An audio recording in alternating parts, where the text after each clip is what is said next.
So as the title implies, we will talk about Generative AI, of course, but moving beyond how the chat can be handled and looking at more like a real world example of things, right?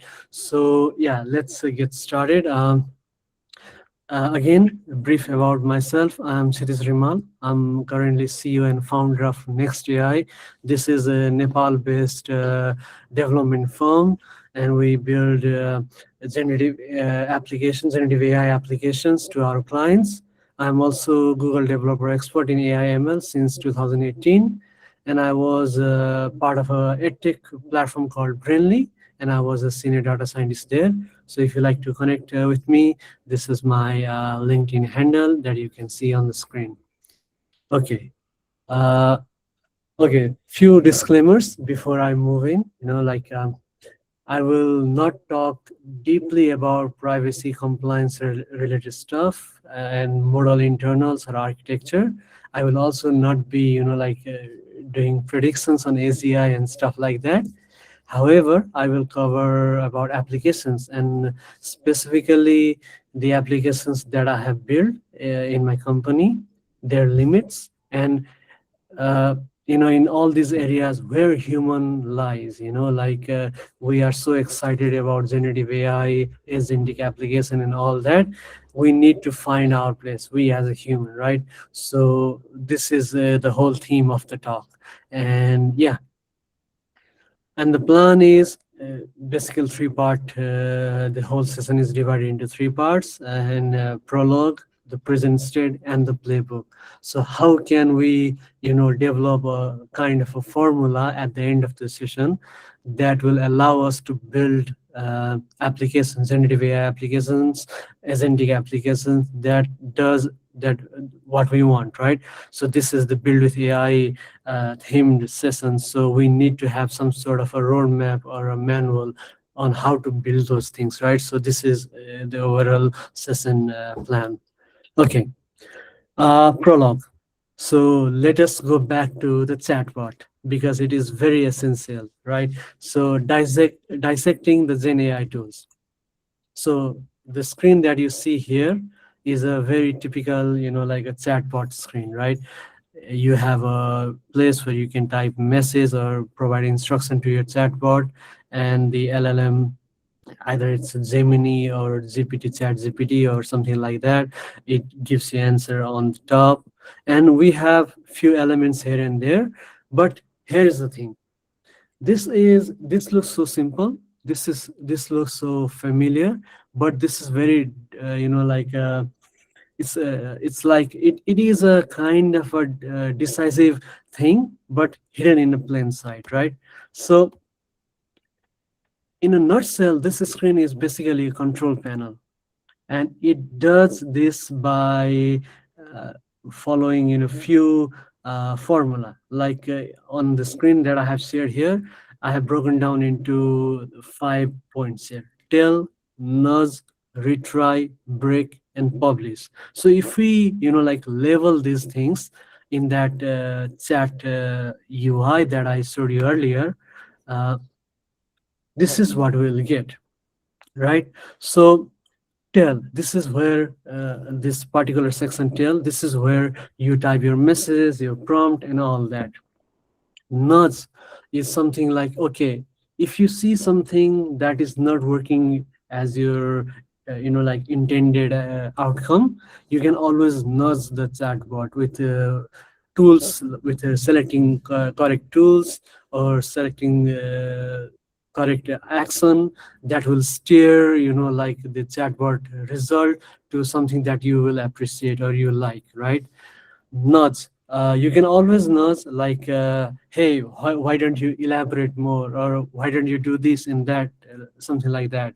And you can always retry with regeneration, because LLMs, as the design, they tend to regenerate stuff that are not exactly deterministic. So every time you even hit the same query or instruction, the LLM will give you slightly different answer, right? And you can always retry and find the answer that you like. And after all of that, if you like, you can of course copy paste it, edit it, and use it anywhere you like. Otherwise, you stop it and you retry again, right? So this is kind of like a authoring first tool. Here, AI proposes and human decides, right? This is essentially a control panel, but it doesn't look so, and that's the brilliance of this UI. Now, using the same formula to every other generative AI application that we will eventually explore or build or ideate, this thing will work. So let me show you how. So but first, what will happen? Let's explore what will happen if we remove those controls. Let's say we don't have all those gears and the controls and all that. You just have a simple text field, and you just provide instruction and AI will give you certain answer. What will happen then?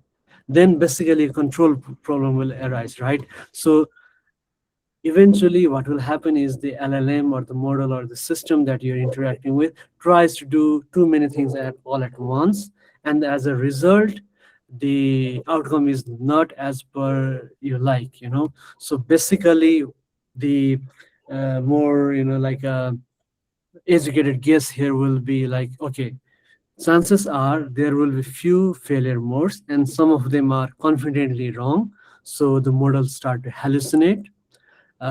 They try to come up with facts or figure that is not accurate, and also goes beyond the narration or the style or how you would like the answer, and basically does something that is drastically different than that you will expect, right? So these are all kind of a control problem if you remove those guardrails or these gears that you will control and all that. So generative AI basically is like all these models, right? Like the LLMs, the multimodal LLMs, so not just text, but the models that can understand images, audios, or generate audios, images, or videos nowadays, even codes and all that. And these are in a nutshell the umbrella term that we call generative AI, right? Now the agentic AI is basically those LLMs paired with certain tools, like as simple as a calculator or a web search, right? So like when we use those LLMs, these multimodal, multilingual LLMs, and pair them with, connect them with the tools and some sort of memory, short-term memory, long-term memory, suddenly we have this concept called agentic AI. Now the LLM, from its core brain, the LLM, they decide which tool to use, when to use, which portion of the conversation to keep it in the short-term memory or long-term memory, contextual memory, and all that. So this abstraction emerges when we use this kind of multimodal LLMs, and pair them with different kind of tools. So this is in nutshell agentic AI.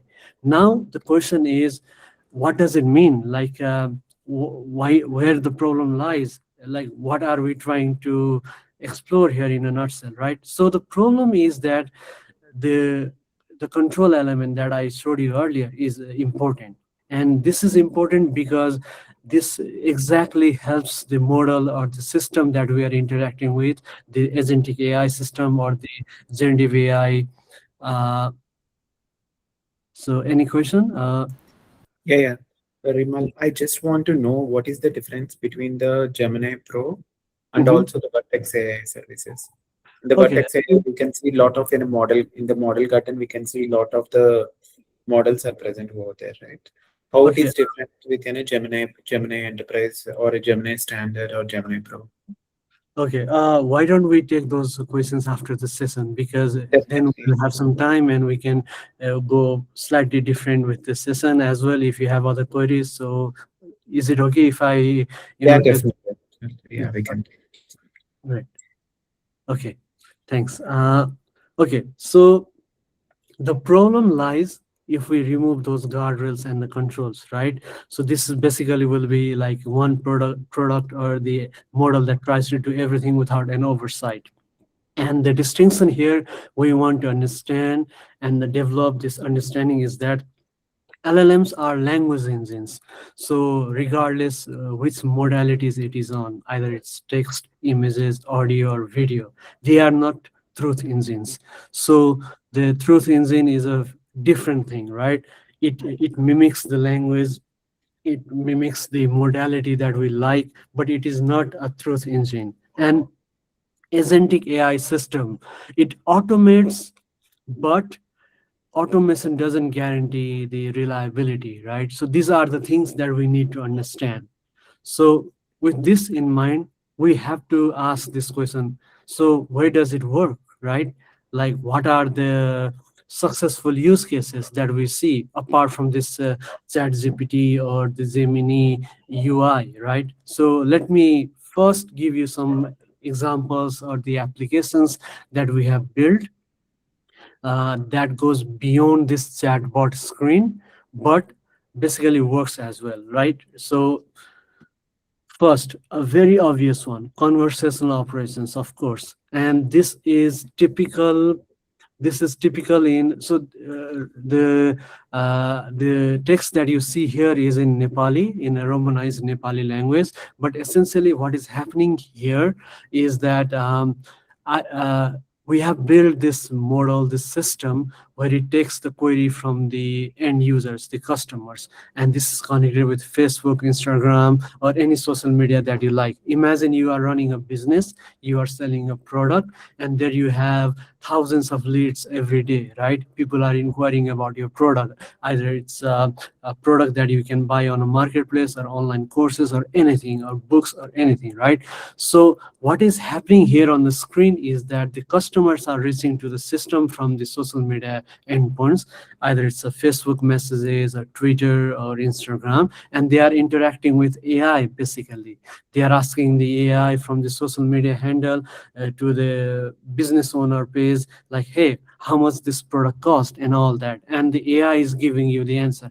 Now the important thing here is that it's not the response that matters, right? Like AI, of course, can automate with chatbots, like the if the customer asks anything specific, answer them using this rule or this data, or this knowledge base, or whatever, right? But the important thing to understand here is that once that kind of a request comes in, either it's a sales, leads, or support, the system, the LLM that is paired in that system needs to create tickets, so that the business owner knows where the product is going, like where the business is going, right? Is it like are the people demanding about the product or not? Is it a hit product, or it's a flop product, something like that. So the agentic AI behind the scene not only needs to engage the customer in a natural way possible that a human would engage, but also raises tickets or the concern or flags wherever that it sees, okay, I need this to be raised to a human because I am not equipped with handling that. So the particular scenario would be like people asking for refunds, people complaining about broken products or services, or something like that. There, instead of pairing directly with the AI, it's better for business to pair with humans, so that human with their own insight and expertise handle better in a nuanced situations, right? So this is the kind of operation that can be modified or developed, so that you can use the same LLM, agentic AI system, but in a way that is helpful to the business. Okay, and the same goes to the voice agent as well, not just text but voice.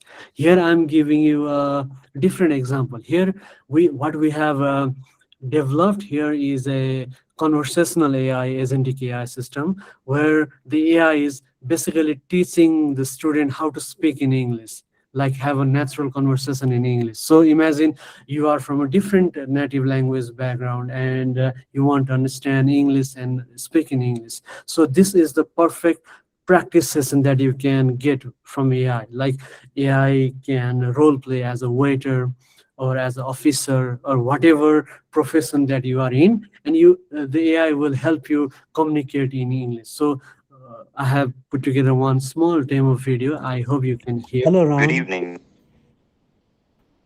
Can you listen to the audio? Yes, yes, we are able to. Great. Good evening. Welcome to the restaurant. I'm Ram, your waiter today. Hello, Ram. What kind of foods do you have? We have a variety of cuisines, including Italian, French, and some. So this looks like a very simple conversation that people will have with AI, right? But in essence, the feature is modified in such that it is paired with a language learning app. So imagine you are getting a session. Once you reach a certain point in your language learning process, then you have a AI that is like pairing you with a role play of a waiter and a customer, and you need to practice the conversation.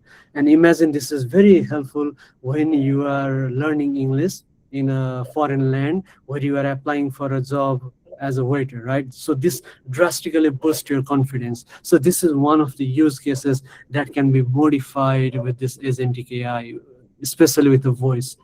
Similarly, this is also useful in making like language learning more like not only like memorization and reading and writing, but more like pronunciation and like learning by speaking. So in this particular video, basically the AI is asking the learner to repeat every word after that person in a language they have. Like what can be done is with this AI system is that basically AI can clone your own voice.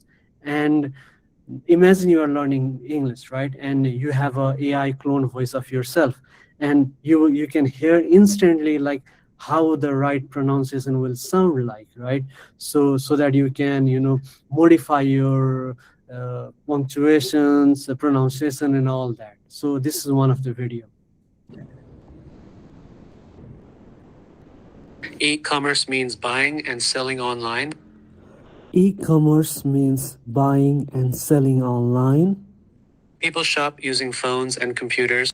So here, basically, I have cloned my voice and I'm listening to my own voice, how the correct pronunciation in American English or British English will be. So this way, like if you're, like looking for a job in a foreign land, this is a very useful scenario to you have a practice session there.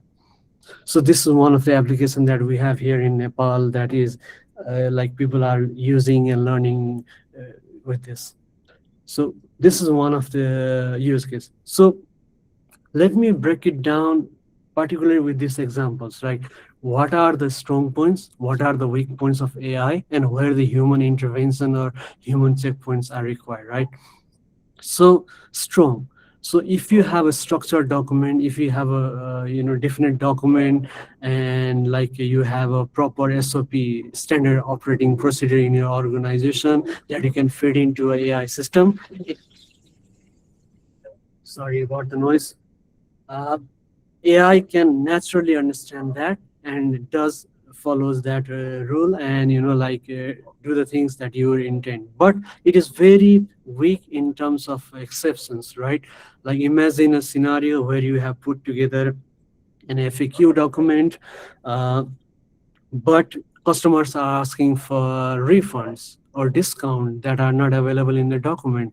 So in such case, human checkpoints are important. Like, and it is very important to have a strong guardrail so that the LLMs that you use underneath uh, don't be so creative.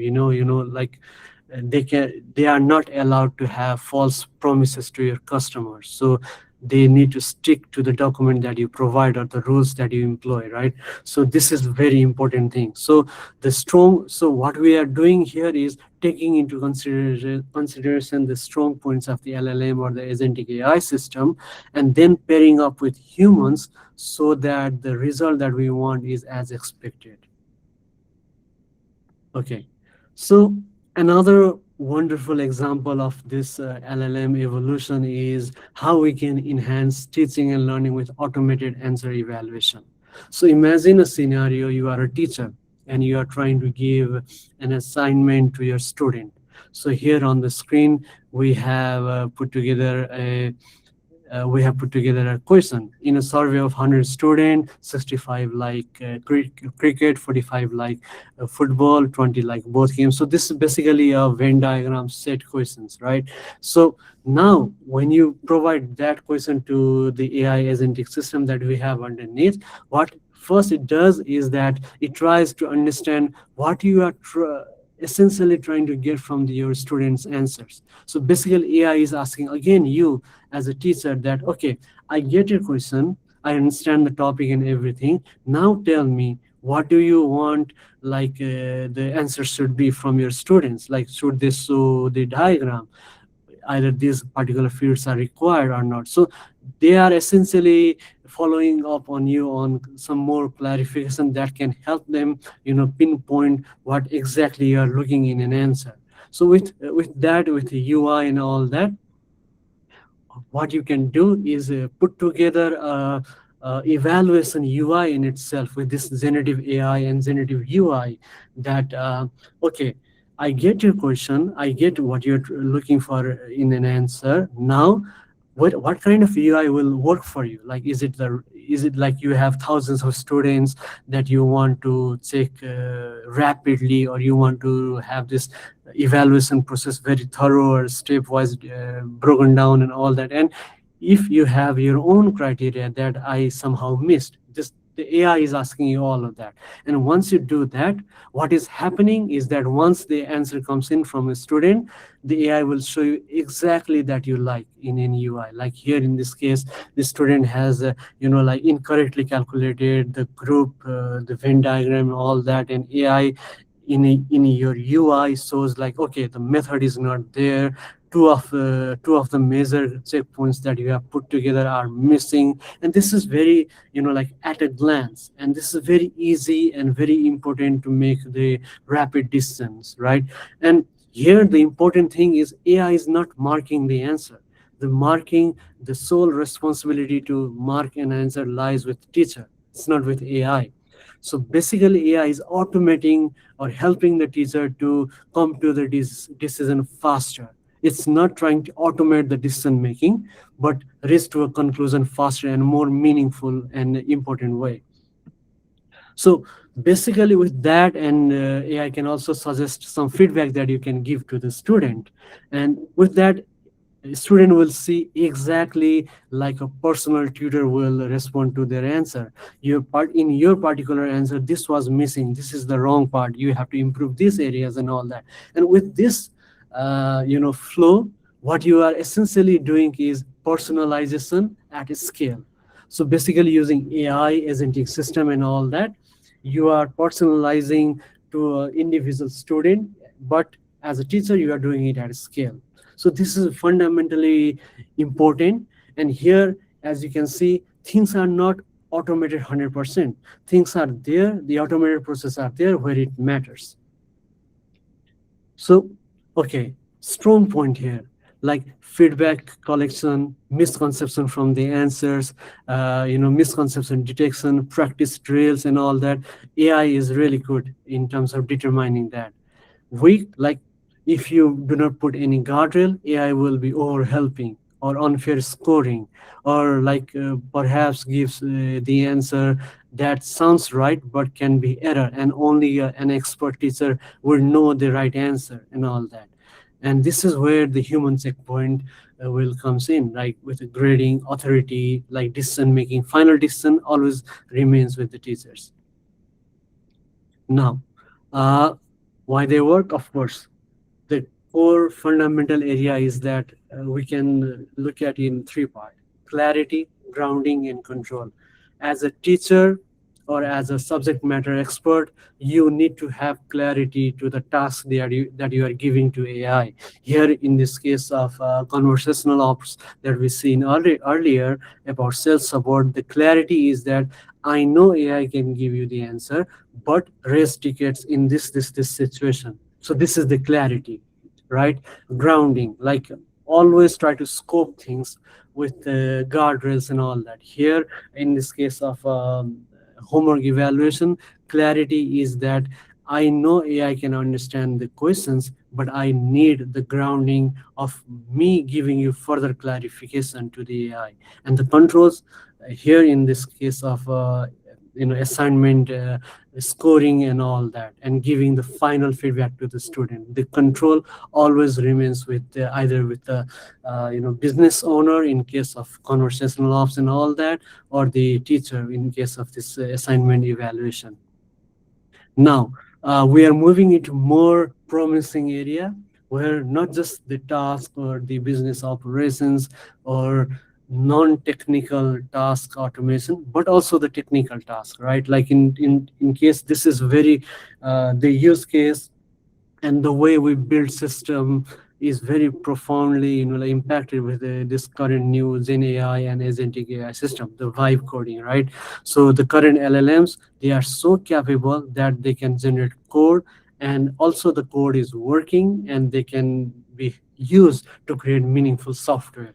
So the promise here is automating software engineering itself, but let's see how well it does that, right? So in this case, I have put together a demo application, and here the application, the idea itself is very interesting, and this application entirely is built with vibe coding, and this is what I call Socratic Vibe app. So basically, if you're not familiar, Socratic learning approach is something that you learn a new skill, new concept, new topic, or new idea in a matter like teacher is not exactly teaching you like in a rudimentary way, but in a more collaborative or in a like a friend talking to each other way, right? Like Socratic approach of learning is something that you have an AI system that acts like a collaborator teacher, and you communicate with AI back and forth way, so that you are not listening to AI but having a meaningful conversation, but the end goal is to learn a particular subject or topic that you want to learn. So let me show you one quick demo here. Okay. So here, what I'm writing is that with this app, I want to master game theory. This is a concept, right? And with this Socratic approach, what the AI behind the scene is doing that first it's asking like, how confident are you already with game theory? Are you a beginner? Are you an intermediate learner, or whatever you are? And in this case, I've given the response in this slide with this generative UI approach that okay, I'm a beginner. Now then AI says thank you, let's begin with like a scratch from scratch and so on.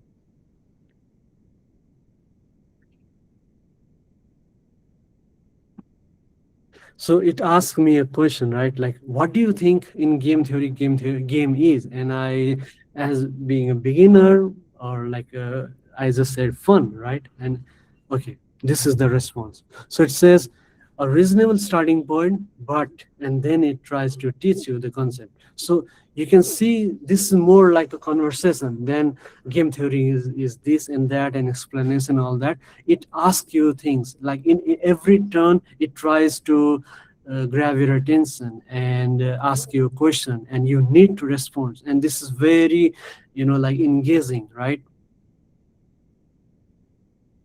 So here, and so this way, like in terms of examples and conversation, it's trying to teach me concept. So this is a kind of app that I have put together with a single prompt, I would say. Like if you have heard about AI Studio, Google AI Studio, you can just basically go there. There is this build screen, and you can provide the prompt or the idea, and the AI Studio will build you an app like that that has AI in it as well, the Gemini LLM and all that. So this is very important, right? So okay, yeah. Okay, with this, what I'm trying to say is a couple of things. Let's talk first about vibe coding in itself.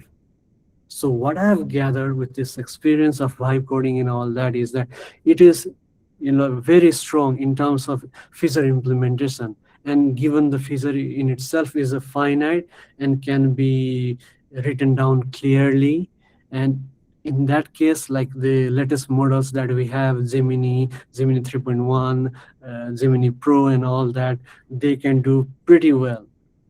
and they are good with bug fixes as well, given you know the bugs is like, okay, there are these bugs in my system. First, find that in this file and then fix it. With this kind of instruction, it does that, and it is really good with instruction following, and it is getting better and better every day.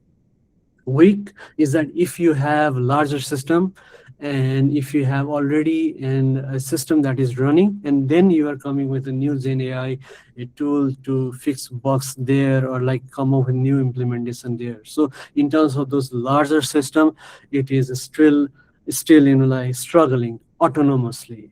What I mean by that, right? Like it's like if you are pairing that older system with a human and AI, then you can figure out a way to build new feature or fix bugs and all that. But AI in itself is very weak in that, and still very weak in terms of abstract ideas, and dealing with abstraction and all that. And chances are, if you're building a new but bigger system, it sometimes misses a lot of details like feature-wise interaction or certain things that you need to have in a pages or wherever, right? Like chances are it's not 100% in terms of bigger application generation. So this is where human checkpoint comes in. You as a software developer, an expert, you need to be there always to first validate whatever it has done is exactly that it is supposed to do, right? And then you break down the instruction, then you deal recursively and all that. So this is the crucial, back and forth interaction that we have built with vibe coding, right? So here the thing is, again, vibe coding is useful. So this is the nutshell. Vibe coding is useful only if you already have some expertise, given you are a mid-level engineer or senior level engineer. But if you are just starting and you are giving an instruction and there is this app, chances are like it might not be as you imagine. And chances are that you also yourself don't know what you are building because you are just starting with this area, right? So the clarity of the domain is very important. And this is, like I showed you earlier with other examples, common in all kind of operations or all kind of use cases we explore with Zen AI. Grounding, of course, and control. Human expert, software developers, they are always in control. Otherwise, the coding app will not work as intended. So in this case of this Socratic app that I vibe code, I could build so because I know myself that LLM are firstly capable of building those kind of experiences. Second, I know how to build an app, so I can always give the instruction in a precise manner, and then only with a couple of tweaks, I can come up with that app. But if you don't have those kind of knowledge already, chances are you can make a fun mini project or singleton app, and chances are like you can accidentally build even a bigger app, but then you cannot keep up, and the AI will not help you because you yourself don't have this expertise of domain to tweak as required, right? So this is the kind of a problem that we are dealing with now. So we are reaching to the third act of our session. So the playbook. How can we build applications with this Agentic AI that will be useful to us, right? So the core thing here to remember is the application, whatever in area or whatever regard that you are trying to build, needs to be correct, and it needs to be useful, and it needs to be safe in a way that it has certain guardrail that does and works under a boundary or something like that. So the playbook here to create such kind of application is can be divided into four parts. First, define the task, whatever it is. Either it's a sales operation, or you are helping a teacher in assignment marking or something like that, or you are vibe coding an app. Define the task and be as detailed or be as simpler as possible, and do not leave to your best abilities the ambiguity there. Then give trusted info, like in this case of sales operation or something like that, you need to provide the FAQ, the trusted document or SOP document or something like that, and it needs to have that information. The AI needs to have that information, and you need to set the boundaries. in case of this sales operations, again, the boundary is that whenever you receive a question from your customer that are not within the FAQ document or the guardrail, you need to create a ticket, and human needs to handle that, and then human comes in and decides what to be done. So this is the kind of a playbook that you can use in any kind of area or operations. That way the application will always be correct, useful, and safe. So basically, modern Gen AI feels safe and useful because it has control, and that we have seen from the UI, simple as UI from this ChatGPT UI or Gemini to this voice agentic, right? So our playbook is how we rebuild that control inside the product. And the roles of humans are basically they are the owner, they are the reviewer, they are the decision maker, and they are always the expert. So you cannot delegate the expertise here. Now, the takeaway. So, whatever you are building, that is not the product, but the expertise that you have and the task, the boundary, and whatever flow that you put, the workflow is the actual product. So, the model is just a brain, and the workflow system that you can trust is actually the product. And the autonomy is like overhyped. So the control always beats autonomy. So let AI draft, human decides what becomes real. And always, whatever you build, you need to have a way to measure if it's working as you have intended, right? So if you can't track correct, useful, and safe, you cannot scale it, and you cannot, like use that kind of product. So this is the final three takeaways. So yeah, this is my session. So I hope it was useful. Please, this is my LinkedIn, so feel free to connect. And if you have any question, I'm happy to answer. Yeah. Yeah, previously we thought to ask about what is the difference between the Vertex AI and Gemini, Mhm. and also the dialog flow. Okay, so the first part, right? So Vertex AI that you can access from Google Cloud Console, and so basically, from there you are using the same model, the Gemini model. So only the approach is different. Either you are using from AI Studio API or the Google Cloud Console. The model remains the same. So there are like a latest version of Gemini 3.1 Flash, 3.3 Pro, 3.1 Flash Lite, and all that. The model are there, like the same model. But you can access either as a customer of the Google Cloud Console, or if you're a hobbyist or you're trying things out, you can directly access that from AI Studio as well. So the same model, it's just a different approach to use the same model. I hope I clear But, things. but, but we can see Gemini Enterprise and Gemini Standard as a separate SaaS service, Mhm. the GCP console. I think it's more about because I'm not that more aligned with the Google Cloud detail. I'm more into GDE of AI and models and all that. So I might not be 100% right there. But what I assume is it's more about the quota or the rate limits or how you can scale those using the same model. So the different labeling, this enterprise and all that is basically, I think, like if you want to scale to larger customer base, then the console way, Google Cloud console way might be better, because that way Google Cloud allows you to scale that up rapidly. Okay. Do you have any idea about dialog flow? No, sorry. Okay. Text to speech conversion, it will do like the same as short words. Okay. Okay, that's it from my side. Thanks.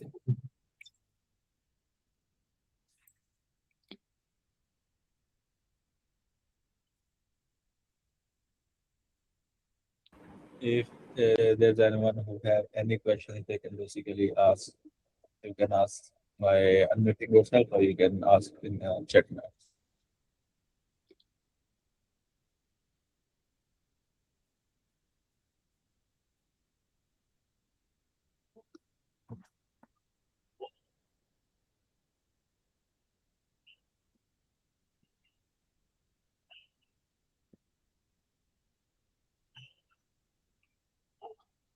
I see one comment here. How to take my project, let me see again. How to take my project out to market. Can you please elaborate more on that?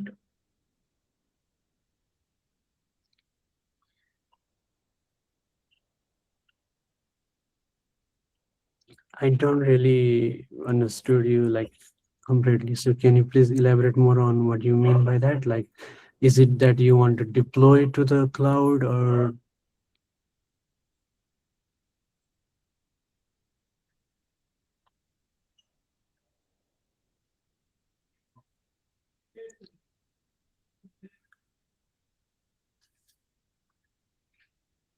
okay? Uh, I can deploy, but how can I get my customers? I mean, this is a more like a business problem, right? I think digital marketing and all that is, I think, good way forward. Nowadays, like you can run ads on Facebook and all that with your product, create a video around and all that.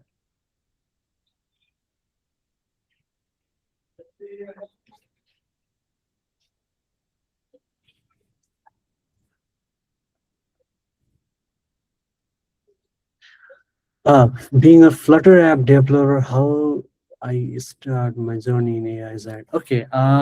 Firstly, I think two ways to look at it. One, how you can use AI to accelerate your Flutter app development. Secondly, how you can use AI models in your apps to have this agentic AI or generative AI experiences, right? So the firstly, of course, this if you have heard about this anti-gravity IDE by Google, it's exceptionally well in terms of like creating Flutter apps, the screens interaction, all that. Also, like Anthropic models are really good in terms of code generation. So I highly, if you have not tried, you can use Cloud Code or Anti-Gravity chat screen there that basically does you the entire project with the implementation plan. So if you go to antigravity.google, you will see really good website and all that information. So that can help you development in Flutter app. Secondly, I think couple of approaches that you can use in Flutter. One, using Zen AI package that is official from Google that will allow you to use this Gemini models. Also you can use Zema models, which is the open source counterpart of Gemini. So basically, if you don't want to use the Gemini API and you want to use your own model, like either run on your server or on the mobile device where you are running the app, you can use Zema. And I think there are now new packages in Flutter that allows you to download and run the Zema model in your app. That way your customers or the users will benefit from generative AI experiences. Either it's a chat, multimodal. So Zema models also support audio, images, and all that. So you can have these experiences built up there. So look for Zema integration, Flutter, and all that. Maybe that will help you. And Gemini, of course, is there. So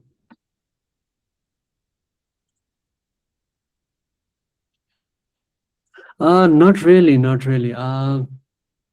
Okay, this is more like this is very subjective, right? So there is no right answer. But given that you are a Flutter developer, what I will assume is you have some expertise in mobile development, right? So this is all there always will be this vertical of mobile apps, right?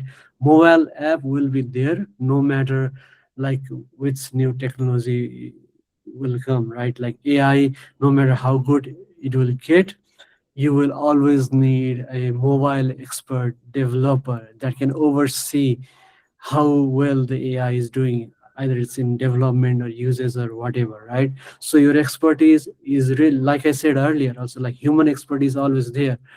What you need to look for is that okay, how capable the AI is, what are its strengths and weaknesses, and I as a developer, how exactly I come in, right? Like what's my strength as a human? So if you have years of experience in Flutter and you know by that time, by that experience, what you can infer is that you know how to make a good app, you know how customers interact with applications. So no matter how fast AI generates certain code or project, you know, okay, these are the areas where I need to again suggest AI to regenerate or tweak or fix the bugs. So there is this value, there is this vacuum always. So basically, be better Flutter developer with AI. That is what I would say. So don't try to like think like you need to dive more into AI, more like how you can use more AI to become more better at your own expertise, right? So